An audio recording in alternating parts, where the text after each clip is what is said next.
Visa వచ్చేసిన తర్వాత అయిపోయింది అనుకుంటాం. అవును.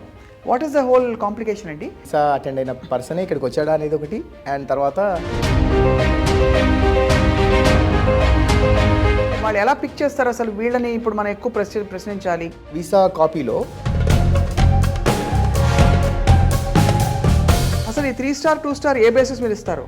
నేను అనుకునేది ఏంటంటే యూనివర్సిటీని బట్టి. ఎలాంటి క్వశ్చన్స్ అడుగుతారు మామూలుగా అసలు ఇమిగ్రేషన్లో? నా స్టూడెంట్స్ ఎక్స్పీరియన్స్ చెప్తున్నాను. ఒక అబ్బాయి ఏంటంటే వాట్సాప్ కాన్వర్జేషన్లో ఫ్రెండ్ని పార్ట్ టైం జాబ్ చేస్తే ఎంత శాలరీ వస్తుందని ఒక క్వశ్చన్ అడిగాడు. ఆ అబ్బాయి ఏదో చెప్పాడు. పోర్ట్ ఆఫ్ ఎంట్రీలో ఆ అబ్బాయిని సెకండరీ ఇన్స్పెక్షన్ తీసుకెళ్ళినప్పుడు ఆవరిస్తే పేగులు లెక్క పెట్టడం అంటే ఇదే. మీరు ఏదో తప్పు చేశారు చెప్పండి అంటే వాడు లేనిపోయి వెతుకొని మరి కూడా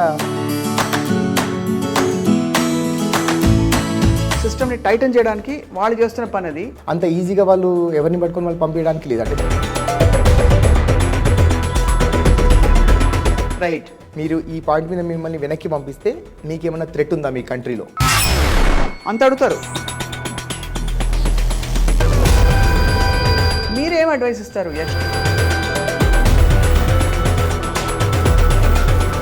పోర్ట్స్ ఆఫ్ ఎంట్రీలో కూడా కొన్ని పోర్ట్స్ ఆఫ్ ఎంట్రీ చాలా స్ట్రిక్ట్ అంటారు. It's not about port of entry, it's about the US want students to come study they. అంటే వాళ్ళ ఎకానమీ బిల్డ్ అయ్యేది కూడా ఇంతే కదా. ఈ కోవిడ్ స్టేజ్లో కూడా ఎప్పుడు కూడా F1 స్టూడెంట్ వీసా ఆపలేదు వాళ్ళు. ఇలాంటి కాంప్లికేషన్ యూఎస్కి ఒక్కటే ఉందండి? ఇతర కంట్రీస్ కూడా ఇంత, ఎస్పెషల్లీ యూఎస్కి చాలా టఫ్ ఉందండి. వేరే కంట్రీస్కి ఇంత లేదు, ఇంత గ్రిల్ చేయరు. వేరే కంట్రీస్లో ఏంటంటే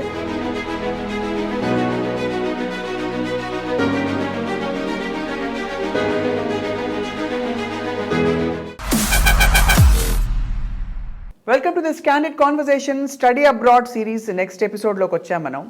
వీసా అయితే వచ్చేస్తుంది ఈజీగా. సరే, వీసా వచ్చిన తర్వాత కూడా ఇమిగ్రేషన్ అంటే పోర్ట్ ఆఫ్ ఎంట్రీలో అమెరికాలో అడుగుపెట్టిన చోట అక్కడ ఆఫీసర్లు వేసే ప్రశ్నలకి 3 చెరువులు నీళ్లు తాగేవాళ్ళు చాలామంది ఉంటుంటారు. బికాస్ చాలా కాంప్లికేటెడ్ ప్రాసెస్, చాలా క్వశ్చన్స్ అడుగుతారు, కొంతమందిని డిపోర్ట్ చేస్తారు, ఇవన్నీ వింటూ ఉంటాం. మరి వీసా వచ్చాక ఇదంతా ఎందుకు జరుగుతుంది, ఎలా జాగ్రత్త పడాలి, క్వశ్చన్స్ని ఎలా ఆన్సర్ చేయాలి? We have with us fly high consultancy నుంచి మన యష్ స్వయంగా తను స్టూడెంట్గా వెళ్ళినప్పుడు 18 గంటలు గ్రిల్ అయ్యారు అక్కడ పోర్ట్ ఆఫ్ ఎంట్రీలో. సో తన స్వానుభవమే ఒక పెద్ద లెసన్ తనకి అండ్ మనందరికి కూడా. Yash, thank you so much for joining us again. So అది నిజంగానే అడిగిన ప్రశ్న కరెక్టే కదా, వీసా వచ్చేసిన తర్వాత అయిపోయింది అనుకుంటాం. అవును. What is the whole complication అండి? సో వీసా వచ్చిన తర్వాత ఏంటంటే యాక్చువల్గా పోర్ట్ ఆఫ్ ఎంట్రీ వాళ్ళకి they have all the rights to deport you when they feel that, అంటే వాళ్ళకు క్యాండిడేట్ వాళ్ళ కంట్రీకి ఎంటర్ అవ్వడానికి అర్హత లేదు అని అనుకుంటే వాళ్ళు డెఫినెట్గా డిపోర్ట్ చేసే రైట్స్ వాళ్ళకు ఉంటాయి. రైట్. కానీ దానికి సపరేట్ ప్రొసీజర్ ఉంటుంది. అండ్ ఇప్పుడు బేసిక్గా మన పోర్ట్ ఆఫ్ ఎంట్రీ అంటే ఏంటంటే వీసా అటెండ్ అయిన పర్సనే ఇక్కడికి వచ్చాడా అనేది ఒకటి, అండ్ తర్వాత వాళ్ళ కంట్రీ నుండి ఒక పర్సన్ మైనస్ అయ్యి వాళ్ళ కంట్రీలో ఒక పర్సన్ ప్లస్ అయ్యారంటే దానికోసం చూసుకుంటారు వాళ్ళు అక్కడ. కాకపోతే ఏంటంటే కొంతమంది ర్యాండమ్గా అనొద్దు, వాళ్ళకు వేరే ఒక అల్గారిథం ఉండొచ్చు, లేదా కొంతమంది అప్లికెంట్స్ మీద వాళ్ళకి ఏమైనా అనుమానం వచ్చినా కానీ, అంటే వాళ్ళు అడిగిన క్వశ్చన్స్కి సరిగ్గా ఆన్సర్ చేయకపోయినా కానీ వాళ్ళు సెకండరీ ఇన్స్పెక్షన్ తీసుకెళ్ళి వాళ్ళు ఎక్స్ట్రా క్వశ్చన్స్ అడగొచ్చు. ఆ క్వశ్చన్స్ అడిగిన క్రమంలో వాళ్ళు సరిగా చెప్పకపోయినా కానీ, వాళ్ళకి ఏమైనా ఫిషీగా అనిపించినా కానీ, వాళ్ళ దగ్గర ఉన్న డాక్యుమెంటేషన్ కావచ్చు, వాళ్ళు మన అక్కడ ఏమైనా కాన్వర్జేషన్స్ కావచ్చు, ఏ అనుమానం వచ్చినా కానీ దే కెన్ డిపోర్ట్. టిపికల్లీ ఎంత ఫ్రీక్వెంట్గా జరుగుతుంటుంది డిపోర్టింగ్ అనేది? రేరే కదండి. ఈ మధ్య చాలా మందికి జరుగుతూ ఉంది. రియలీ చాలా మంది. అంటే నాకు ఇప్పుడు నేను లాస్ట్ కొన్ని ఎపిసోడ్స్లో చెప్పినాను ఏంటంటే ఇట్లా నాకు ఇలా జరిగిందని. చెప్పిన తర్వాత I'm really shocked. At least every week ఒక కనీసం 2-3 స్టూడెంట్స్ అయినా వస్తున్నారు. మా అబ్బాయి అమెరికాకి వెళ్ళి డిపోర్ట్ అయ్యి వెనక్కి వచ్చాడు, మా అమ్మాయి అమెరికాకి వెళ్ళి డిపోర్ట్ అయ్యి వచ్చిన వాళ్ళు ఎట్లా వస్తున్నారు అంటే నాకు ఇంతమంది అవుతుందా ఇదా అనేది నాకు అనిపిస్తుంది. Very surprising. సో ఏంటంటే వాట్ ఈస్ ద ప్రైమరీ, అంటే వాళ్ళు ఎలా పిక్ చేస్తారు అసలు వీళ్ళని ఇప్పుడు మనం ఎక్కువ ప్రశ్నించాలి అని? వాళ్ళకి అసలు ఆ ఇన్స్టింక్ట్ ఎలా వస్తుంది? ఇన్స్టింక్ట్ అనేది కాదు, దాంట్లో ఒకటి ఏంటంటే ఇప్పుడు వీసా కాపీలో వీసా ఫోటో కింద స్టార్స్ ఉంటాయండి. 1 స్టార్ 2 స్టార్ 3 స్టార్స్ ఉంటాయి. సో దాంట్లో ఏంటంటే 1 స్టార్ ఉంటే అర్థం ఏంటంటే వాళ్ళకి ఎక్కువ క్వశ్చన్స్ ఉండకపోవచ్చు, ఆల్ గ్రీన్ అన్నట్టు వెంటనే వాళ్ళని వదిలేయచ్చు అన్నట్టు ఉంటుంది అన్నట్టు. అండ్ 2 స్టార్స్ ఉంటే ఏంటంటే they might check their emails, phone conversations, WhatsApp conversations ఏమైనా ఉంటే వెళ్ళి చూసే అంత ఉండొచ్చు. అంటే ఇది చెప్పట్లేదు నేను ఇంత ఖచ్చితంగా అవుతుందని చెప్పట్లేదు. 2 స్టార్స్ మెజారిటీ ఆఫ్ ద స్టూడెంట్స్కి, అంటే ఎస్పెషల్లీ స్టూడెంట్ వీసాస్ చెప్తున్నా, out of 100 visas 90% of the స్టూడెంట్స్కి 2 స్టార్స్ ఉంటాయి. Right. Okay, and 3 stars is very rare. Very rare. ఒకవేళ 3 స్టార్స్ వస్తే మాత్రం వాళ్ళు 95% ప్రిపేర్ అయి ఉండాలి. వాళ్ళని సెకండరీ ఇన్స్పెక్షన్ తీసుకెళ్ళి వాళ్ళని ఇంట్రాగేట్ చేస్తారని అనుకోవాలి. అసలు ఈ 3 స్టార్ 2 స్టార్ ఏ బేసిస్ మీద ఇస్తారు? అది మేబీ నేను అనుకునేది ఏంటంటే యూనివర్సిటీని బట్టి, ఆ వీసా ప్రాసెస్ చేసేప్పుడు ఆ యూనివర్సిటీని బట్టి కావచ్చు, ఆ వీసా ప్రాసెస్లో వాళ్ళకు జరిగిన దాన్ని బట్టి ఇస్తారని నేను అనుకుంటున్నాను. కానీ మాక్సిమం 2 స్టార్సే వస్తాయి చాలా మంది కంటే. మాక్సిమం 2 స్టార్స్ వస్తాయి. 80 to 90% 2 స్టార్స్. 2 స్టార్స్ ఉన్నంత మాత్రం కంగారు పడడానికి లేదు. అంటే నేను చెప్పినట్టు ప్రతి ఒక్కరికి అన్ని చెక్ చేస్తారని కాదు. But 1 star is very safe. 2 star అయితే జాగ్రత్తగా ఉండాలని చెప్తున్నాను అంతే. రైట్. యష్, మామూలుగా ఈ ర్యాండమ్గా పిక్ చేసిన సందర్భాలలో ఎలాంటి క్వశ్చన్స్ అడుగుతారు మామూలుగా అసలు ఇమిగ్రేషన్లో? What are they trying to find out?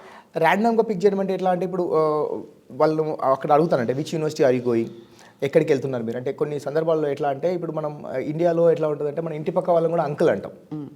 So ఒక అమ్మాయి ఏం చెప్పారంటే who will come to pick up you అన్నారు. మిమ్మల్ని ఎవరు పికప్ చేసుకుంటారంటే మా అంకుల్ వచ్చి పికప్ చేసుకుంటా అన్నారు.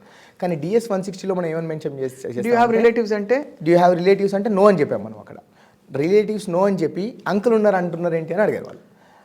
అతను మా ఇండియాలో మా ఇంటి పక్కన అతను మేము ఇండియాలో అందరినీ అంకుల్ అంటామంటే వాళ్ళు వినడం లేదు. అంటే DS 160లో ఒకటి మెన్షన్ చేశారు. ఇప్పుడు మీరు చెప్పింది వేరే అనే దాని మీద అమ్మాయిని తీసుకెళ్లారు. అక్కడ తీసుకెళ్ళిన తర్వాత 1-on-1 ఉంటుంది మనకి. ఇంకా 1-on-1 ఉన్నప్పుడు ఏమవుతుందంటే నేను ఒక క్వశ్చన్ అడిగినప్పుడు మీరు ఒక ఆన్సర్ చెప్తే అది దాన్ని బేస్ చేసుకొని ఇంక వెళ్తూ ఉంటుంది మన ఇంట్రాగేషన్. సో ఏ పాయింట్లైనా మీరు దొరికిపోతే ఏంటంటే ఇంకా అప్పుడు మిమ్మల్ని డిపోర్ట్ చేసే అంత రైట్ ఉంటుంది వాళ్ళకి. ఇఫ్ దే ఫీల్ దట్ మీరు ఎంబసీని కానీ మీరు ఆ వీసా సిస్టమ్ని మిస్లీడ్ చేశారనే అనుమానం వస్తే they will do it. Right. They have all the rights to do it. One of the most common things స్టూడెంట్స్కి వచ్చే డౌట్లు, అక్కడికి వెళ్ళాక ఏవో ఉద్యోగాలు చేసేసుకోవాలి, చదువుకోవడానికి వెళ్ళినప్పుడు ఆడ్ జాబ్స్ చేస్తారు స్టూడెంట్స్ చాలా మంది. వీటి గురించి కూడా క్వశ్చన్స్ అడుగుతారు. అంటే నువ్వు ఉద్యోగం చేయడానికి వచ్చావా, పని చేస్తావా, ఇలాంటివని అంటుంటారు. Is it true? నా స్టూడెంట్స్ ఎక్స్పీరియన్స్ చెప్తున్నాను. ఒక అబ్బాయి ఏంటంటే వెళ్తున్నప్పుడు వెళ్ళే ముందు ఏదో వాట్సాప్ కాన్వర్జేషన్లో అక్కడ వాళ్ళ ఉన్న సీనియర్ ఫ్రెండ్ని పార్ట్ టైం జాబ్ చేస్తే ఎంత శాలరీ వస్తుందని ఒక క్వశ్చన్ అడిగాడు. ఆ అబ్బాయి ఏదో చెప్పాడు, సమ్ $8 $9 ఎంతో చెప్పాడు ఆ అబ్బాయి. అది ఎప్పుడో ఈ అబ్బాయి ఇప్పుడు వెళ్తుంటే ఒక 2-3 months ముందు ఏదో చాట్ చేశారంటే క్యూరియస్గా ఉండి అసలు జాబ్ చేయొచ్చా లేదా, చేస్తే ఎంత వస్తుంది అనేది ఏదో కాన్వర్జేషన్ చేశారు. సో పోర్ట్ ఆఫ్ ఎంట్రీలో ఆ అబ్బాయిని సెకండరీ ఇన్స్పెక్షన్ తీసుకెళ్ళినప్పుడు they looked at their laptops, WhatsApp conversation ఇవన్నీ చూశారు. ఇవన్నీ చూసినప్పుడు అందులో ఏదో ఒక వాళ్ళు ఎలా సర్చ్ చేస్తారో మనకు తెలియదు, ఏదో కీవర్డ్స్ చేశారనుకుంటు నాకు తెలియదు మన కస్టమ్స్ అండ్ ఎన్ఫోర్స్మెంట్ అథారిటీస్ వాళ్ళు. సో వాళ్ళు ఏంటంటే అది చూసినప్పుడు ఏంటంటే అక్కడ ఈ పాయింట్ దొరికింది వాళ్ళకి. సో మీకు అక్కడికి వెళ్ళినాక జాబ్ చేసే ఇంటెన్షన్ లేకపోతే ఇట్లాంటి కాన్వర్సేషన్ ఎందుకు జరిగింది అని పాయింట్ మీద వాళ్ళు ఆ అబ్బాయిని డిపోజ్ చేసినారు. ఆవరిస్తే పేగులు లెక్క పెట్టడం అంటే ఇదే. అట్లానే. అండ్ ఇంకోటి ఏంటంటే ఇప్పుడు మనకు అక్కడికి వెళ్ళిన తర్వాత వాళ్ళు మాట్లాడేది కొద్దిసేపే అండి, కానీ ఆ ఎన్విరాన్మెంట్ ఎట్లా ఉంటుందంటే ఆ పెద్ద పెద్ద పోలీసులు ఇట్లా ఉండి కెమెరాస్ పెట్టి అట్లా పెట్టేసరికి ఏంటంటే మనం ఆ టైంలో ఏంటంటే వాళ్ళు గట్టిగా మనల్ని అడిగారు అనుకోండి. ఇప్పుడు కొంతమందిని ఏంటంటే మీరు ఏదో తప్పు చేశారు, మీ పేరెంట్స్ ఇండియాలో ఉన్నారు, మీరు అది ఒప్పుకుంటే ఓకే అని, ఏం లేకపోయినా కానీ ఒప్పుకుంటే ఓకే, లేదా మిమ్మల్ని ఇట్లా లేదా మాకు కొన్ని విషయాలు తెలుస్తూ ఉన్నాయి, ఇంకంటే ఏం తెలుస్తుందో తెలియదు. ఈ స్టూడెంట్ ఇట్లా అనేసరికి ఏంటంటే ఇక్కడ నుండి వెళ్ళడమే బెటర్ రా బాబు అనే దాంతో కూడా కొంతమంది లేనిపోంది వెతుకొని మరి మీరు ఏదో తప్పు చేశారు చెప్పండి రా అంటే వాడు లేనిపోంది వెతుకొని మరి కూడా నేను SOP రాపించినప్పుడు వేరే వాళ్ళ ఫ్రెండ్ హెల్ప్ తీసుకున్నా అనే పాయింట్ కూడా చెప్పే పరిస్థితి ఉందన్నట్టు. సో అలా చాలామందిని అంటే వాళ్ళు బేసికలీ ఎక్కడా కూడా లూప్ హోల్స్ లేకుండా సిస్టమ్ని టైటన్ చేయడానికి వాళ్ళు చేస్తున్న పని అది. టైటన్ చేయడానికి చేస్తున్నారు. అండ్ అంత ఈజీ కూడా కాదండి. ఇప్పుడు పంపించాలి అని అనుకున్నప్పుడు అంత ఈజీగా వాళ్ళు ఎవరిని పట్టుకొని వాళ్ళు పంపించడానికి లేదు. అంటే they should have a solid proof to deport a candidate. Right.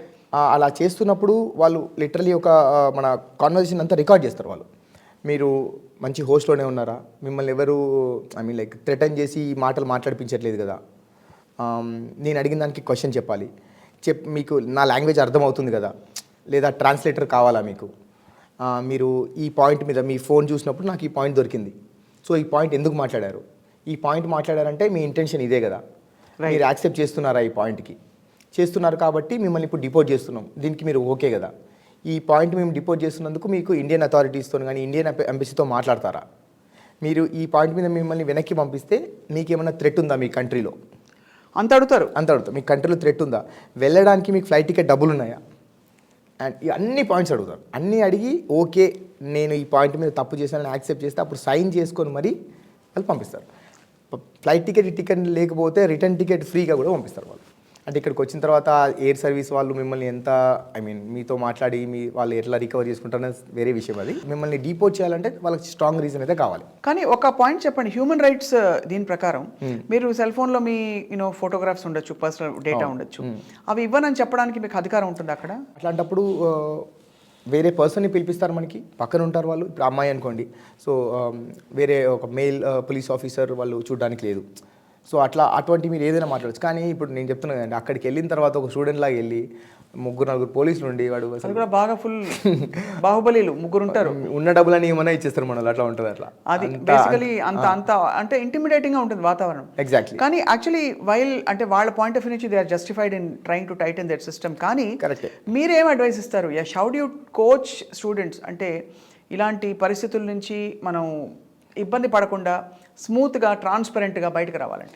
అక్కడ జాబ్ లీగలా ఇల్లీగలా ఎన్ఏఆర్ చేయొచ్చు, అదంతా ఏంటంటే ఆల్రెడీ అక్కడ ఉన్న వాళ్ళని మీరు అడిగితే మీకు చెప్తారు వాళ్ళు అట్లా, ఓకే. కానీ లీగల్గా ఒక ఆన్ క్యాంపస్లో 20 hours ఆన్ క్యాంపస్ చేయాలి.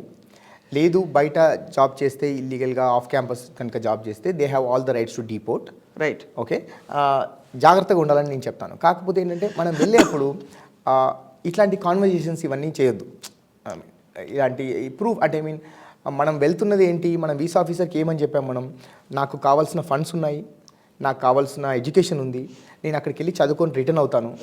మనం ఏమని చెప్తున్నామంటే అడ్మిషన్ ఇచ్చే ముందే నాకు చదువుకు కానీ లివింగ్ ఎక్స్పెన్సెస్ కానీ ఇన్సూరెన్స్కి కానీ బుక్స్కి కానీ కావాల్సినంత ఫండింగ్ నా దగ్గర ఉందని మనం చెప్తేనే వాళ్ళు ఇచ్చారు మనకి. అవును.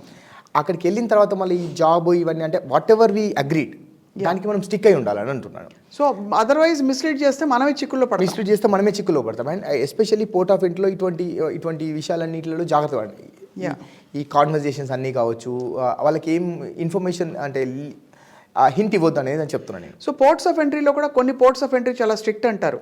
Is that really true or అన్ని చోట్ల స్టాండర్డైజ్గా ఉంటుందా? నాకు తెలిసి అప్పుడు it's not about port of entry అండి, ఇట్స్ అబౌట్ ఆఫీసర్. ఇప్పుడు నేను ఆఫీసర్ అనుకోండి, నా సుపీరియర్ నా పైన ఉన్న వాళ్ళు ఎప్పుడు కూడా ఈ పోర్ట్ ఆఫ్ ఎంట్రీకి వచ్చిన వాళ్ళందరినీ గ్రిల్ చేయండి, ఆ పోర్ట్ ఆఫ్ ఎంట్రీ వాళ్ళకి వదిలేయండి అని చెప్తే అందరికి తెలిసిపోతుంది. ఆ పోర్ట్ ఆఫ్ ఎంట్రీ ఈజీ, అందరు అక్కడికి వెళ్ళండి అని తెలిసిపోతుంది. సో అట్లా ఆఫీసర్ అది ఐ ఫీల్. ఇంకొక మేజర్ ప్రాబ్లము, చాలా మంది నర్వస్ అయిపోతారు. నిజంగా పాపం వాళ్ళ తప్పులు ఏమి ఉండవు, అవును, బట్ నర్వస్ అయిపోయి అక్కడ ఏదో అబ్బజబ్బదబ్బా అనేసారు అనుకోండి, అది ఇబ్బంది. సో వాళ్ళకి కాన్ఫిడెన్స్ బిల్డింగ్ ఎలా చేస్తారు మీరు? As part of post visa orientation ఇది చెప్తామండి. ఎందుకంటే మేము ఇప్పుడు నార్మల్గా ఫ్లై హై ఎందుకు స్పెషల్గా అని చెప్తున్నానంటే, నేను ఏదో యూనివర్సిటీకి మీ ప్రొఫైల్కి తీసుకుని 4 యూనివర్సిటీస్ వస్తాయని చెప్పి అప్లై చేయడమే కాదండి. This is very important. అంటే వీసా రావడం నా దృష్టిలో ఒక 10%. వీసా వచ్చిన తర్వాత అసలు స్టోరీ స్టార్ట్ అవుతుంది. రైట్. అండ్ వీసా వచ్చి మనం అంతా రెడీ అయిపోయి అక్కడ పోర్ట్ ఆఫ్ ఎంట్రీలో మనం రిటర్న్ వస్తే ఇంకా దానికన్నా ఘోరం ఉండదు ఇంకా. కాబట్టి ఆ పాయింట్లో కూడా జాగ్రత్తగా ఉండాలని చెప్తాను అన్నట్టు. ఎందుకంటే కొంతమంది చాలా ఈజీగా అనుకుంటారు అక్కడ. రైట్. ఆ పాయింట్ మీద ఇటువంటి సినారియోస్ అంతా చెప్తాం వాళ్ళకి. అంటే వాళ్ళకి మనం పాయింట్ టు పాయింట్ మీకు ఇట్లా అవుతుంది, మీకు ఇట్లా అవ్వదని చెప్పాం మనం. కానీ ఇప్పుడు నా దగ్గర ఉన్న స్టూడెంట్స్ కావచ్చు, నాకు తెలిసిన ఎక్స్పీరియన్సెస్ కావచ్చు, అవన్నీ షేర్ చేస్తాం వాళ్ళకి. షేర్ చేస్తే వాళ్ళకి ఇట్లాంటి సందర్భాలు అవ్వచ్చు అనే విషయంతో జాగ్రత్తగా ఉంటాం అన్నట్టు. అండ్ మోస్ట్ ఇంపార్టెంట్లీ మనమే అసలు మనం ట్రాన్స్పరెంట్గా ఉండాలి. మన అజెండా ఏంటి, మనం చదువుకోవడానికి వెళ్తున్నాం అన్న విషయం యాక్సెప్ట్ చేసుకుని గ్రహించి దాని మీద దృష్టి పెట్టాలి. అవును. అండ్ ఇంకొక పాయింట్ ఏంటంటే ఫండింగ్ విషయంలో కూడా చాలా వరకు ఏమవుతుందంటే, ఇప్పుడు మనం 20 లక్షల ఫీజు, ఒక 10 లక్షల ఎక్స్పెన్సెస్, నా దగ్గర 30 లక్షలు ఉన్నాయి అని మనం వాళ్ళకు ఫస్ట్ అది సబ్మిట్ చేసాం. మన దగ్గర డబ్బులు ఉన్నాయని వాళ్ళకు ప్రూఫ్స్ ఇస్తే కానీ మనం వాళ్ళకి అడ్మిట్ కానీ వీసా కానీ ఇవ్వలేదు మనకి. రైట్. చాలామంది ఏం చేస్తారంటే వీసాకి వెళ్ళే ముందు $500 $1000 పెట్టుకొని వెళ్ళిపోతూ ఉంటారు. అక్కడికి వెళ్ళిన తర్వాత అక్కడ తెలిసిన వాళ్ళు ఫీజు కట్టడం లేదా ఇక్కడ బ్యాంక్ వాళ్ళు కట్టడం అనేది వాళ్ళు చాలా వరకు ఫస్ట్ సెమిస్టర్ ఫీజు తీసుకోవడం ఇట్లా ఉంటుంది. సో ఫస్ట్ సెమిస్టర్ ఫీజు కూడా తీసుకోకుండా వెళ్ళే వాళ్ళు చాలామంది ఉంటారు. రైట్. అక్కడికి వెళ్ళినప్పుడు కొన్ని సందర్భాలలో ఏం చెప్పారంటే, they asked about the proofs. అంటే మీరు ఫస్ట్ సెమిస్టర్ ఫీజు ఎక్స్పెన్సెస్ ఎంత ఉన్నాయి మీ దగ్గర డబ్బులు అని అడుగుతారు. కొంతమంది అయితే $100 $500 అని చెప్తే ఏంటంటే వాళ్ళు దే ఫీల్ లైక్ అక్కడికి వెళ్ళిన తర్వాత మీకు చదువుకునే ఇంటెన్షన్ లేదు అనే దాని మీద కూడా అడుగుతారు వాళ్ళు. రైట్. అట్లాంటప్పుడు నేను ఏం చెప్తానంటే, లోన్ అప్రూవ్ అయితే లోన్ లెటర్స్ అండ్ కొంతమంది స్టూడెంట్స్కి అయితే లిటరల్లీ వాళ్ళకి ఐడి పాస్వర్డ్ ఓపెన్ చేసి బ్యాంక్ స్టేట్మెంట్ చూపించమని కూడా అన్నారు. అంటే they don't believe what ever you carry, physical document ఏది తీసుకెళ్తారో కూడా నమ్మకుండా ఆన్లైన్లో ఐడి పాస్వర్డ్ ఓపెన్ చేసి చూపించండి అని అడిగిన కేసెస్ కూడా ఉన్నాయి. సో నేను అందరు స్టూడెంట్స్కి ఏం చెప్తానంటే అట్లీస్ట్ 2 సెమిస్టర్స్ ఫీజు మీరు తీసుకెళ్ళండి. యా, ఐ మీన్ మీకు లోనా, సేవింగ్సా, ఫిక్స్డ్ డిపాజిటా, అప్పు తీసుకుంటారా అనేది but substantial evidence that you have that ఉండాలి. అంటే నేను అక్కడికి వచ్చింది చదువుకోవడానికి నాకు కావాల్సిన డాక్యుమెంటేషన్, ఎడ్యుకేషన్ క్వాలిఫికేషన్ నా దగ్గర ఉంది. రైట్. 2 ఇయర్స్కి సరిపడా డబ్బులు, అంటే 2 ఇయర్స్ ఒకేసారి తీసుకుపోయినా కానీ 1 ఇయర్కి కావాల్సినంత డబ్బులు నా దగ్గర ఉన్నాయి. నేను అక్కడికి వెళ్ళి చదువుకొని మళ్ళీ నేను వెళ్ళిపోతాను. రైట్. నేను నా దగ్గర వేరే క్రిమినల్ యాక్టివిటీ ఏం లేదు, నా కాండక్ట్ అంతా కరెక్ట్ ఉంది అది అనే విషయం కాన్ఫిడెంట్గా ఉండాలి. అది మనం ప్రూవ్ చేయాలి వాళ్ళకి. అది ఆ బేసిస్ మీదనే వాళ్ళు వీసా ఇచ్చారు మనకి. కరెక్ట్. సో ఇక్కడ మళ్ళీ మనం కాదు అని అనుకుంటే వాళ్ళు డీపోర్ట్ చేస్తే అది వాళ్ళు క్యాన్సిల్ చేస్తారండి, వీసా క్యాన్సిల్ చేస్తారు, డీపోర్టెడ్ అని పెడతారు. పెట్టిన తర్వాత ఇండియాకి వచ్చిన తర్వాత మళ్ళీ if you want to apply for the United States it's not easy. అసలు ఇంకా డీపోర్ట్ పడిన తర్వాత next time DS-160 form fill చేసినప్పుడు have you ever been deported, have your visa ever been cancelled అనే ఆప్షన్స్ ఉంటాయి అన్నట్టు. అవి మనం ఎస్ అని పెడితే అది రెడ్ ఫ్లాగే ఇంకా మనకి, అంటే మళ్ళీ రెడ్ ఫ్లాగే అండ్ రెడ్ స్టాంప్ ఇట్లా వేస్తారు కాబట్టి అవి చాలా టఫ్ అన్నట్టు అది మనకి. రైట్. ఇంకొక చాలా క్రూషియల్ పాయింట్, మీరు ఎక్కడ ఉంటున్నారు అడ్రస్ ఇమ్మని అడుగుతారు. అవును. సో టిపికల్లీ వెళ్ళే లోపల వాళ్ళకి ఎలా తెలుస్తుంది, అంటే మీరు ఇక్కడ నుంచి హెల్ప్ చేస్తారా వాళ్ళ లీజులు అకామిడేట్ ముందు చూపిస్తారు. అంటే పాత స్టూడెంట్స్ ఇప్పుడు నాకు ఎవ్రీ ఇయర్ వెళ్తూ ఉంటారు స్టూడెంట్స్, రైట్? సో ఈ సెమిస్టర్ ఒక 2000 మంది వెళ్ళారనుకోండి. అందులో మీరు ఏ యూనివర్సిటీ తీసుకున్నా కానీ, ఏ స్టేట్ తీసుకున్నా కానీ ఒక యూనివర్సిటీకి ఒక 10 మంది 5 మంది ఇట్లా ఉంటారు. అండ్ లాస్ట్ సెమిస్టర్కి వెళ్ళిన వాళ్ళు, అంతకుముందు వెళ్ళే సెమిస్టర్స్ ఉంటాయి, వాళ్ళందరినీ ఒక గ్రూప్ లాగా ఫామ్ చేసి చెప్తా ఉంటాం. సో వీసా రాగానే అక్కడ వాళ్ళు కనెక్ట్ అయిపోయి ఆ అడ్రస్ ఒకటి యూజ్ చేయొచ్చు. ఆ అడ్రస్ లేని వాళ్ళు ఏం చేస్తారంటే యూనివర్సిటీ అడ్రస్ ఇవ్వచ్చు, రైట్, స్కూల్ అఫీషియల్ అడ్రస్ ఇవ్వచ్చు. అట్లాంటి ఏ అడ్రస్ ఇవ్వాలనేది చెప్తా ఉంటాం అన్నట్టు మనం. ఇంకా ఏమేమి డాక్యుమెంట్స్ పెట్టుకోమని సజెస్ట్ చేస్తాను మీరు? అండ్ వీసాకి వెళ్ళిన డాక్యుమెంట్స్ అంటే ఎడ్యుకేషనల్ డాక్యుమెంట్స్ కావచ్చు, acceptance letter, I-20s, financial documents, వీసాకి తీసుకెళ్ళినవి అన్నీ కూడా, రైట్, అవన్నీ కూడా తీసుకెళ్ళాలి. అండ్ అవన్నీ కూడా హ్యాండీ ఉండాలి. ఇప్పుడు లెట్సే అవన్నీ ఎక్కడో మనం చెక్ఇన్లో కాకుండా క్యాబిన్ లగేజ్లో పెట్టుకోవాలి. ఇంకా అడిగితే అంటే ఇంపార్టెంట్ డాక్యుమెంట్స్ కాబట్టి బ్యాక్ ప్యాక్లో పెట్టుకుంటే బెటర్ మీకు. ఇంకా రైట్, అడిగినప్పుడు అవి ఇవ్వడం. అండ్ యాజ్ ఐ సెడ్, ఎప్పుడు కూడా ఈ ఫ్రాడ్యులెంట్ డాక్యుమెంట్స్ తీసుకుంటే వాళ్ళు ఎటువంటి యాక్షన్ అయినా తీసుకోవడానికి మనకు ఛాన్స్ ఉంది. ఇప్పుడు కొంతమంది ఫేక్గా బ్యాంక్ స్టేట్మెంట్స్ అని చెప్పడం కానీ, ఫేక్ సర్టిఫికేట్స్ అని, ఫేక్ ఎక్స్పీరియన్సెస్ అని ఇవన్నీ చేస్తూ ఉంటారు. Never do that. ఏంటంటే జెన్యున్గా చెప్పి కావాలంటే ఆ గ్యాప్ జస్టిఫికేషన్ అనేది పర్ఫెక్ట్గా SOPలో రాయడం. అంటే ఇప్పుడు ఎట్లా అంటే యూఎస్లో నేను కొన్ని చాలా కేసెస్ చూసాను. ఏంటంటే నాకు తక్కువ పర్సెంటేజ్ వచ్చింది, ఒక ఫస్ట్ సెమిస్టర్లో తక్కువ పర్సెంటేజ్ వచ్చింది. ఐ మీన్ హెల్త్ బాగాలేకపోవడం వల్ల, లేకపోతే XYZ రీజన్స్ వల్ల, లేదా నా లైఫ్లో నేను ఒక తప్పు చేశాను. అంటే నాకు ఎడ్యుకేషన్ మీద అంత అవగాహన లేక నేను నెగ్లెక్ట్ చేసి నాకు బ్యాక్లాగ్స్ ఉన్నాయి. కానీ దాని తర్వాత నేను రియలైజ్ అయ్యి 3rd, 4th సెమిస్టర్స్లో చాలా కష్టపడి చదువుకున్నాను. నేను నా ప్రోగ్రెస్ చూడండి, మీరు నాకు ఒక ఛాన్స్ ఇవ్వండి, మీరు I will prove my self. అట్లా మాట్లాడితే ఇచ్చే కేసెస్ ఉన్నాయండి. అడ్మిషన్ ఇచ్చిన కేసెస్ చాలా ఉన్నాయి. సో జెన్యున్గా అట్లా చెప్తే ఇచ్చే కేసెస్ కూడా ఉన్నాయి అన్నట్టు. సో అంటే ఐ థింక్ బాటమ్ లైన్ మీరు మొదటి నుంచి చెప్తున్నది బేసికలీ మనసా వాచా కర్మణ, మీరు మీ సంకల్పం శుద్ధంగా ఉండాలి, పర్ఫెక్ట్గా ఉండాలి, అండ్ ఎక్కడ డీవియేషన్స్, ఈ షార్ట్ కట్స్ వెతుక్కోకూడదు. అంటే వీసా రాకపోయినా పర్లేదు, కానీ ఫ్రాడ్యులెంట్గా ఫేక్గా వెళ్ళొద్దు అనేది చెప్తున్నాను. సో క్లీన్ రికార్డ్ ఉండవు more important, because in future you may have another chance. Exactly other chance కాకుండా ఇప్పుడు చేసిన తప్పు ఇప్పుడు మీరు స్కిప్ అవ్వచ్చు. ఇప్పుడు లెట్సే మీకు స్టూడెంట్ వీసా రావచ్చు, ఈ ఫేక్ ఎక్స్పీరియన్స్ కావచ్చు, ఫేక్ డాక్యుమెంటేషన్ కావచ్చు పెట్టడం వల్ల రేపు పొద్దున H1K కావచ్చు, ఇంకా నెక్స్ట్ టైం వచ్చినప్పుడు కావచ్చు, ఎప్పుడైనా ట్రిగర్ అవ్వచ్చు అది. సో జాగ్రత్తగా ఉండాలని చెప్తున్నాను నేను. Right. So immigration process itself is a big ఇది. ఆ క్యూలో నిలబడి నాన్ రెసిడెంట్స్ లేకపోతే ఇంకేదో సిటిజన్స్ అని పెట్టి వాళ్ళు అక్కడ తరిమి తీసుకెళ్ళి ఆఫీసర్లు స్ట్రిక్ట్ గా పిలిచి ఆ ఫోటో తీసుకోవడం మొదలుకొని ఫింగర్ ప్రింటింగ్, అసలు తలుచుకుంటేనేనండి ఒక విధమైన, అంటే ఫస్ట్ టైం వెళ్ళే వాళ్ళకి ఇట్స్ యాక్చువల్లీ క్వైట్ ఇంటిమిడేటింగ్. అంటే అంతే అండి, I'm not complicating, it's very simple అండి. అంటే లెట్సే ఎంత మనం ఫింగర్ ప్రింట్స్కి వెళ్ళినప్పుడు ఒక 1 minute ఉంటుంది కదండి, ఏదో ఫోటో దిగి ఇట్లా ఫింగర్ ప్రింట్ చేసి వెళ్ళిపోవడం. అంటే it won't take more than 1 minute. 98% of the స్టూడెంట్స్కి, అప్లికెంట్స్కి అంత ఈజీ ఉంటుంది. ఐఎమ్ నాట్ అంటే ఎగ్జాగరేట్ చేసి చెప్పడం అనేది ఇట్స్ వెరీ ఈజీ. కానీ ఆ 1-2% ఏదైతే ఉందో వాళ్ళని ఈ మధ్యకాలంలో చాలా చేస్తున్నారు. సో ఇప్పుడు అది ఆ 2%లో మనం కూడా ఉండొచ్చు కాబట్టి జాగ్రత్తగా ఉండాలని చెప్తున్నాను. రైట్. ఆ జాగ్రత్తగా ఉండడం వల్ల నష్టం ఏం లేదు కదా. ఐ మీన్ ఈ పాయింట్స్ అన్ని కన్సిడర్ చేసి జాగ్రత్తగా వెళ్ళడంలో నష్టం లేదు కాబట్టి చెప్తున్నాను అంతే. రైట్. సో ఓవరాల్గా immigration process is a very very crucial step. And ఇప్పుడు మీరు పంపించిన స్టూడెంట్స్లో ఎప్పుడైనా వాళ్ళకి ఇబ్బందులు పడిన సందర్భాలు మీరు చెప్పిన 2-3 కేసెస్ కాకుండా did you have any other case studies where you know they had to come back or కొంచెం బాగా గ్రిల్ చేశారని చెప్పిన? ఒక అబ్బాయి ఏంటంటే అక్కడ వెళ్ళిన తర్వాత ఫోటోగ్రాఫ్స్ చెక్ చేస్తే ఒకే గ్యాస్ స్టేషన్లో ఒక 10 ఫోటోలు దిగాడు అతను డిఫరెంట్ డేట్స్లో. సో అంటే అన్ని ఫొటోస్ దిగారు కాబట్టి మీరు అక్కడ పనిచేస్తున్నారనే అనుమానంతో ఒకటి. And these are and funds విషయంలో ఒక అమ్మాయి అంటే మీరు అక్కడికి వెళ్తున్నారు, మీ ఎంత ఫండ్స్ ఉన్నాయంటే సమ్ $1,200 చూపించారు. 2 డేస్లో మీ కాలేజ్ స్టార్ట్ అవుతుంది, మీ ఫండ్స్ ఎక్కడ ఉన్నాయి అనే దగ్గర తనకు ప్రాబ్లం అయింది. అండ్ కొంతమంది స్టూడెంట్స్ ఏదో ఫినాన్షియల్ డాక్యుమెంట్స్ విషయంలో కూడా డబ్బులు సరిగ్గా లేకపోతే ఇంకేదో వేరే ఫేక్ డాక్యుమెంట్స్ అంటే ఫ్రాడ్యులెంట్గా ఏదో చేశారనేది చెప్పారు. అంటే like you know that's not in our hands. అంటే ఇప్పుడు కన్సల్టెంట్ లాగా మీరు నాకు డాక్యుమెంట్స్ ఇచ్చారనుకోండి, మీ డాక్యుమెంట్స్ని నాకు ఎంతవరకు నాకు ఉంటుంది చెప్పండి. అంటే లైక్ అవి కరెక్టా జెన్యునా స్కాన్ చేసి చూసే అంత మాకు కూడా ఉండదు కదా. That's why we take like you know అన్ని జెన్యున్ డాక్యుమెంట్స్ అనేవి మేము సైన్ చేసుకుంటాం. కానీ ఇట్లా ఫేక్గా ఫ్రాడ్యులెంట్గా వెళ్ళడం వల్ల స్టూడెంట్స్కి ప్రాబ్లమ్స్ అవుతూ ఉంటాయి. రైట్. ఇంకొక చాలా క్రూషియల్ క్వశ్చన్ అక్కడ అడుగుతారు, మీకు ఇక్కడ బంధువులు చుట్టాలు ఉన్నారని అడుగుతారు. అవును. అప్పుడు నిజంగా ఉన్నారని చెప్పాలా? అంటే ఆబ్వియస్లీ అంటే ఇప్పుడు చాలా మంది నా దగ్గరకు వచ్చిన వాళ్ళు చెప్తూ ఉంటారండి, వేలు విడిచిన మావయ్య ఎక్కడో ఉంటారు. అవును వాళ్ళు చుట్టమే లెక్క ప్రకారం. అవును. కానీ అంత సీరియస్ ఇంపాక్ట్ ఏమి ఉండదు. అంత చెప్పాలి. ఇమీడియట్ రిలేటివ్స్ చెప్పొచ్చండి. అండ్ నేను ఏమని చెప్తున్నా అంటే ఇప్పుడు లెట్స్ సే ఒక క్వశ్చన్ ఉంటుంది, do you have any siblings అంటారు.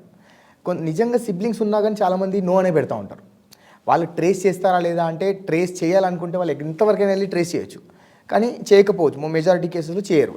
సిబ్లింగ్ ఉన్నారా లేరంటే అది పెద్ద విషయం కాదనుకుంటారు. రైట్. కానీ నేనేమంటున్నానంటే మీ దగ్గర కావాల్సిన ఎడ్యుకేషన్ క్వాలిఫికేషన్స్ ఉన్నాయి, డబ్బులు ఉన్నాయి, మీ కాండక్ట్ బాగుంది, మీరు మళ్ళీ వెళ్ళి వెనక్కి వస్తారనే ప్రూఫ్ కూడా మీ దగ్గర ఉంది. అట్లా ఉన్నప్పుడు మీ సిస్టర్ లాస్ట్ ఇయర్ ఎప్పుడో ముందు వెళ్ళారు, మీకన్నా వెళ్ళారు కాబట్టి మీరు వెళ్ళొద్దని రూల్ ఏమైనా ఉందా? లేదు కదా. అట్లా అక్కడ అనవసరంగా అబద్ధాలు చెప్పడం ఎందుకు? దట్ ఇస్ అందరూ ఏమంటున్నారంటే వేరే కన్సల్టెన్సీ వాళ్ళు అందరూ పెట్టొద్దని చెప్పారు, అట్లా పెట్టడం వల్ల వీసా రిజెక్ట్ అవుతుందని చెప్తున్నారని అంటారు చాలామంది. సో నేను వాళ్ళకి అర్థమయ్యేది చెప్తా ఉంటాను. అంతగా ఇప్పుడు ఎందుకంటే మీ అక్కయ్య కానీ మీ తమ్ముడు కానీ అన్నయ్య కానీ తమ్ముడు కానీ వెళ్ళినప్పుడు వాళ్ళు వెళ్ళారు కదా అని చెప్పేసి మీకు రిజెక్ట్ చేసే అట్లా ఏమి ఉండదు కదా. అవును. మీరు సపరేట్. యాక్చువల్లీ చూస్తే మనకి ఇవన్నీ టఫ్గా అనిపించిన the US wants students to come, study there, and actually వాళ్ళకి ఎకానమీ ఫ్లరిష్ అవుతుంది దానివల్ల. చాలా యూనివర్సిటీస్ అంటే వరల్డ్ ఎక్కడ లేని యూనివర్సిటీస్ ఉన్నాయి అక్కడ. అంటే వాళ్ళ ఎకానమీ బిల్డ్ అయ్యేది కూడా ఇంతే కదా. మొన్న ఇంత పీక్ కోవిడ్ స్టేజ్లో కూడా ఎప్పుడు కూడా F1 స్టూడెంట్ వీసాస్ ఆపలేదు వాళ్ళు. బిజినెస్ H1 అన్నీ ఆపారు కానీ స్టూడెంట్ ఆపలేదు. కాబట్టి by default there intention is to make sure more students come. Exactly. Only one of కేసెస్లో కేసెస్లోనే మనం ఇంత కొంచెం భయంకరంగా కనిపిస్తుంది మనకి. ఆ ఇంట్రాగేషన్లో మనం యాక్సెప్ట్ చేస్తేనే వాళ్ళు పంపిస్తారు. When you're strong. ఇప్పుడు నా విషయంలో ఉండండి, ఇప్పుడు నన్ను 18 hours ఇంట్రాగేట్ చేశారన్నాడు, but they let me in. నేను ఎక్కడ చేయలేదు, నేను ఏం చేయలేదు, నా తప్పు ఎక్కడ ఉంది? యూనివర్సిటీ షట్ డౌన్ అయితే యూనివర్సిటీ వల్ల తప్పది. మీరు ఫోటోగ్రాఫ్స్ చూడండి, పేపర్ ఆర్టికల్ చూడండి, వీడియోస్ చూడండి, నేను ఏమేమి హోంవర్క్ చేశానో చూసి, నేను అసైన్మెంట్స్ ఏం చేశాను, హోంవర్క్ చేశాను, నా ట్రాన్స్క్రిప్ట్ చూడండి, ఫీజు కట్టాను నేను, నా తప్పు ఏముంది అనేది అంతా నేను చెప్పినాను కాబట్టి నాకు పంపించారు వాళ్ళు. రైట్. సో వాళ్ళు అన్ని రకాలుగా నన్ను గ్రిల్ చేశారు, అన్ని రకాలుగా. రైట్. బెదిరించారు, భయపెట్టారు, స్మూత్గా అడిగారు. అండ్ ఎన్ని రకాలు చెప్పినా నేను అసలు విషయం చెప్పినా నేను. రైట్. కాబట్టి దే లెట్ మీ ఇన్ అని అనుకుంటున్నాను నేను. అల్టిమేట్లీ సత్యమేవ జయతే అంటే ట్రూత్ విన్స్ అంటారు కదా. ట్రూత్ విన్సేనండి. కాకపోతే ఏంటంటే ట్రూత్ అనే విషయం కాదు, తెలివిగా ఉండాలని చెప్తున్నాడు. ట్రూత్ అంటే ఆబ్వియస్లీ ఇంటెలిజెంట్, అడగకుండా ఎక్కువ సమాధానం చెప్పకూడదని కూడా సలహా విన్నాం మనం. అంటే నేను అక్కడికి వెళ్ళిన తర్వాత నేను ఆల్రెడీ చెప్పినాను ఏమని, నేను అక్కడికి వెళ్ళి జాబ్స్ చేసినానని చెప్పినాను. నన్ను ఇంట్రాగేషన్లో ఆ పాయింట్ని నేను కవర్ చేసే అనొద్దు, but I was confident enough to face the questions. అది వచ్చినప్పుడు నేను ఎట్లా హ్యాండిల్ చేశాను అనేది అది నా తెలివి అనుకోండి.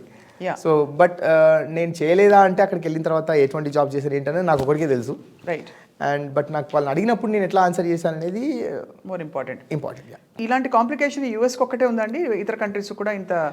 ఎస్పెషల్లీ యూఎస్కి చాలా టఫ్ ఉందండి, వేరే కంట్రీస్కి ఇంత లేదండి. యూకే, ఆస్ట్రేలియా, ఇంత గ్రిల్ చేయరండి. వీసా వస్తే ఇంకా ఆల్ గుడ్ అని అనుకుంటారు. ద పాయింట్ ఈస్ అక్కడ ఆల్రెడీ మనం ఫీజు కడతామండి. వేరే కంట్రీస్లో ఏంటంటే ఆల్రెడీ ఇప్పుడు 100% ఫీజులో 50% to 75% ఫీజు మనం ముందే కడతాం. సో వాళ్ళు ఏంటంటే ఇంకా వచ్చేస్తారు, వీళ్ళు కట్టేసారి వెళ్ళిపోతారు అనుకుంటారు. మన ఇప్పుడు యూఎస్లో ఏంటంటే మనం $1 కూడా కట్టం ముందు. సో వీసా వచ్చిన తర్వాత అడ్మిషన్ వచ్చి వీసా వచ్చి అమెరికాకి వెళ్ళిన తర్వాత క్లాసెస్ రిజిస్టర్ అయిన తర్వాత మనం పే చేస్తాం. రైట్. యా. సో ఇప్పుడు ఈ యూఎస్లో ఎట్లా ఉంటుందంటే మనకు అక్కడికి ఎవరు స్పాన్సర్ చేస్తున్నారు, మీకు ఫీ ఎలా కట్టుకుంటారు అని అనుకున్నప్పుడు మనం ఇండియాలో ఓన్లీ మెజారిటీగా కొంతమంది ఇప్పుడు మనకు పేరెంట్స్ కాకుండా మామయ్య, పెద్దనాన్న, చిన్న వీళ్ళు కూడా చేస్తూ ఉంటారు మనకి. రైట్. కానీ యూఎస్లో ఎట్లా అంటే వాళ్ళ సొంత పిల్లల్ని చదివేయడమే పెద్ద విషయం అక్కడ. సో మనం ఇక్కడ మా పెద్దనాన్న, మా చిన్నాన్న, మా అంకుల్ అని చెప్తే ఏంటంటే కొంచెం నమ్మడానికి టఫ్ ఉంటుంది వాళ్ళకి ఇక్కడ. అది. సో ఆ పాయింట్ కూడా మనం జాగ్రత్తగా చూసుకొని ఫండ్స్ కరెక్ట్గా మెయింటైన్ చేసి వెళ్ళాలి. అది. అండ్ మోస్ట్ ఇంపార్టెంట్లీ మీరు అన్నట్టు యాక్సెసిబుల్గా పెట్టుకున్న డాక్యుమెంట్స్ అన్నీ కూడా అవును వాళ్ళు అడిగితే టక్ మనీ తీసిచ్చే విధంగా ఉండాలి. అవును, తీసిచ్చే విధంగా ఉండాలి. అలా ఆర్గనైజ్ చేసుకుని వెళ్ళడానికి మీ కన్సల్టెన్సీ కూడా ఆబ్వియస్లీ మీరు హ్యాండ్ హోల్డ్ చేస్తారు కాబట్టి డెఫినెట్గా గైడెన్స్, చాలా సాలిడ్ గైడెన్స్ ఇచ్చి పంపిస్తారు. దట్స్ వెరీ ఇంపార్టెంట్ స్టెప్ అండి. చాలా మంది ఇగ్నోర్ చేస్తారు లేదా ఈజీ అని అనుకుంటారు, కానీ చాలా ఇంపార్టెంట్ స్టెప్ అది. Very interesting conversation, Yash, about immigration, US immigration, and how to face the process there. Yeah. And ఇంకొక మీరు ఇంతకుముందు అడిగిన పాయింట్కి ఒక స్టూడెంట్ ఏంటంటే ఓరియంటేషన్ ఉంది, లెట్స్ సే సమ్ 10th రోజు ఓరియంటేషన్ ఉంది, this guy is travelling on 12th. So orientation అయిపోయిన తర్వాత మీరు ట్రావెల్ చేస్తున్నారు కదా అని అడిగినప్పుడు ఏంటంటే ఈ షుడ్ ఆన్సర్ దట్ అంటే నెక్స్ట్ ఓరియంటేషన్ ఇంకొక ఓరియంటేషన్ ఉంది, లేదా యూనివర్సిటీ దగ్గర నుండి పర్మిషన్ తీసుకుని అన్నట్టు ఉండాలి. అది ట్రావెల్ డేట్కి అంటే ఓరియంటేషన్కి అటెండ్ అవ్వకపోతే అది ఒక రీజన్ ఉండాలి మనకి, యూనివర్సిటీ నుంచి ఒక ఈమెయిల్ ఉండాలి.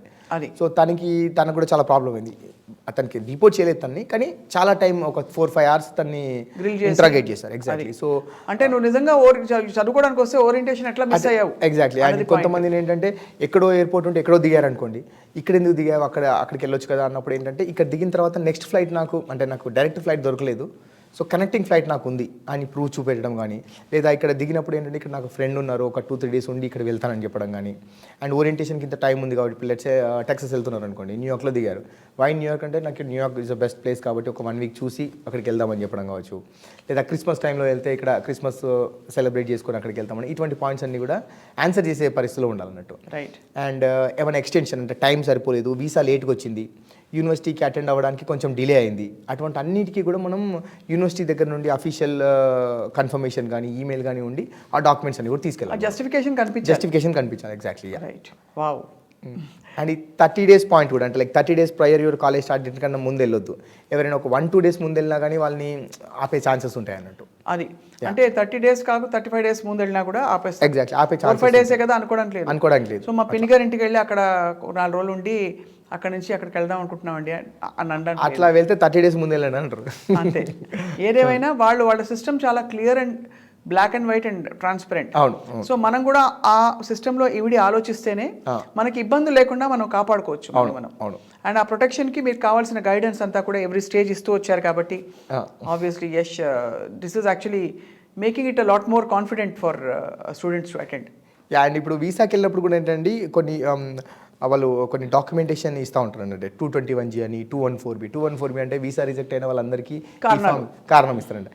ఆ కారణం ఏంటో నాకు కూడా అర్థం కాలేదు ఇప్పటివరకు, ఇన్ని సంవత్సరాలు ఉన్నాను. 214B అంటే పొటెన్షియల్ ఇమిగ్రెంట్ కింద ఇస్తారు, దాంట్లో చాలా క్లాజులు ఉంటాయి. అంటే మీరు అక్కడికి వెళ్ళిపోయి స్థిరపడిపోతారనే ఒక ఫీలింగ్ వాళ్ళకి కలుగుతుంది, దాంతో ఇస్తారు కానీ రీజన్.